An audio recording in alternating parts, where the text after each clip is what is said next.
Bonjour et bienvenue sur Link, la radio qui parle de vous avec Fred. Salut Fred. Salut Thierry. Si vous avez raté les épisodes précédents, Fred est notre coach canin. Alors aujourd'hui Fred, la question de Aurélie qui habite Ouillery.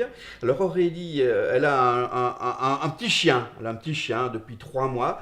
Et ça se passe pas trop bien quand elle s'en va. Il n'arrête pas d'aboyer et ça a plutôt tendance à agacer les voisins. Qu'est-ce qu'on peut faire pour Aurélie ?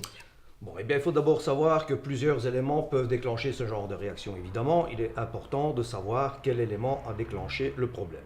Mais en d'autres termes, si ce problème survient dans les premiers jours après l'acquisition du chien, voire dès le premier jour, ou s'amplifie au jour le jour, au plus souvent, ce qui se passe dans ce cas, c'est que les gens apportent, avant de quitter l'habitation, une surcharge d'émotions sur le chien. Imaginez-vous la petite scène, on a pris un petit chien, c'est le petit chien à sa mamie, on imagine un petit peu la scène, c'est « Allez, sois sage, ne dis rien, n'aboie surtout pas, reste bien dans ton panier, et mamie reviendra tout à l'heure, et sois sage, et au revoir !» Et c'est fini, il y a une fracture, le chien se retrouve seul, la porte se referme. Essayez de faire la même chose avec votre petit gamin de 2-3 ans, hein, vous allez voir le résultat, ça va être immédiat aussi. Lui aussi va faire du bruit, ça va ennuyer les voisins. Donc ce qu'il serait conseillé de faire à ce moment-là, c'est éviter cette fameuse surcharge d'amitié sur le chien avant de partir, déritualiser. Mais comment tout simplement, on va déjà déritualiser ce fameux rituel de départ. Vous savez, on fouille un petit peu ses poches, où sont mes clés, il est déjà l'heure, mon manteau, on commence déjà à s'adresser au chien, on le regarde passer, il s'anime.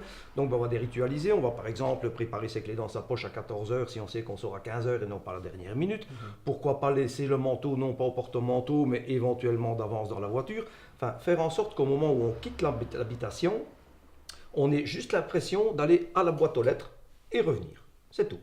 Bon, le temps que le chien se rende compte que vous avez quitté l'habitation, le temps s'écoule déjà. Au bout d'un mois, peut-être se dire, elle est loin cette boîte aux lettres aujourd'hui.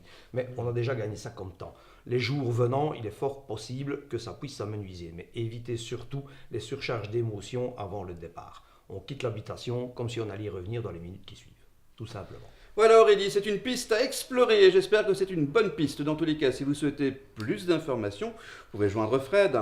Oui, bien entendu, c'est donc au Caniclub du Mont Jacot à Autrage Centre, site internet www.ccmjautrage.be ou par téléphone au 065 62 39 38. Le site est toujours très bien détaillé, mais je suis à disposition de tout un chacun pour tout renseignement complémentaire, bien entendu. Et l'adresse, elle est inscrite ici, maintenant, en bas de votre écran. Merci de nous avoir suivis. Merci également à nos amis d'Amorce Productions. À très vite. Salut Fred.